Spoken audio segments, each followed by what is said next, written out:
Assalamualaikum warahmatullahi wabarakatuh. Perkenalkan, nama saya Arlina Mariana dari semester 3C Fakultas Hukum Universitas Surya Kencana yang mengikuti program pertukaran mahasiswa dengan Universitas Juanda Bogor.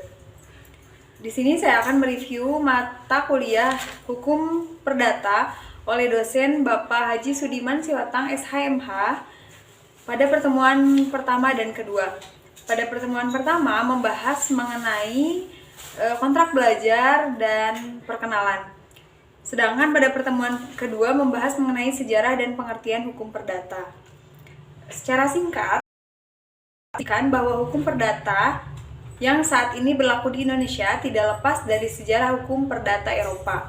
Bermula dari benua Eropa, terutama di Eropa kontinental, berlaku hukum perdata Romawi.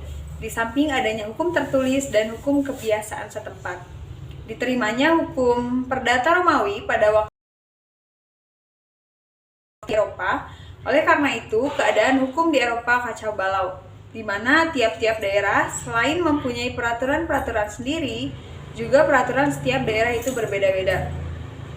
Oleh karena adanya perbedaan ini, jelas bahwa tidak ada suatu kepastian hukum.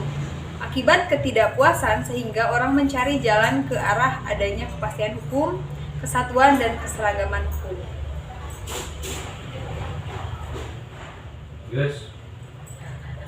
Yang kedua yaitu pengertian mengenai hukum perdata. Yang dimaksud dengan hukum perdata ialah hukum yang mengatur hubungan antara perorangan di dalam masyarakat. Perkataan hukum perdata dalam arti yang luas meliputi semua hukum privat material dan dapat juga dikatakan sebagai lawan dari hukum pidana.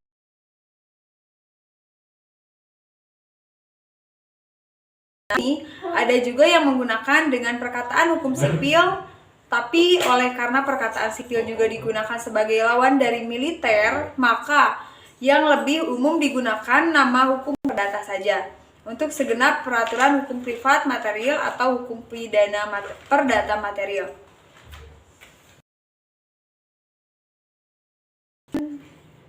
Dan hukum privat atau hukum pidana material ialah hukum yang memuat segala peraturan yang mengatur hubungan antar perseorangan di dalam masyarakat dan kepentingan dari masing-masing orang yang bersangkutan.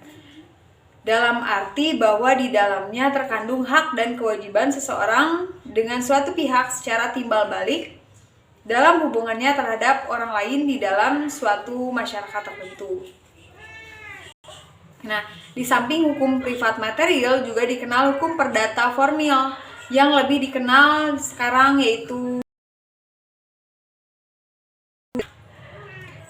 atau suatu proses perdata yang artinya hukum yang memuat segala peraturan dan mengatur bagaimana caranya melaksanakan praktek di lingkungan pengadilan perdata. Di dalam pengertian sempit, kadang-kadang hukum perdata ini digunakan sebagai lawan hukum dagang. Sekian review materi yang dapat saya sampaikan. Kurang lebihnya mohon maaf. Wabillahi taufiq wal hidayah. Wassalamualaikum warahmatullahi wabarakatuh.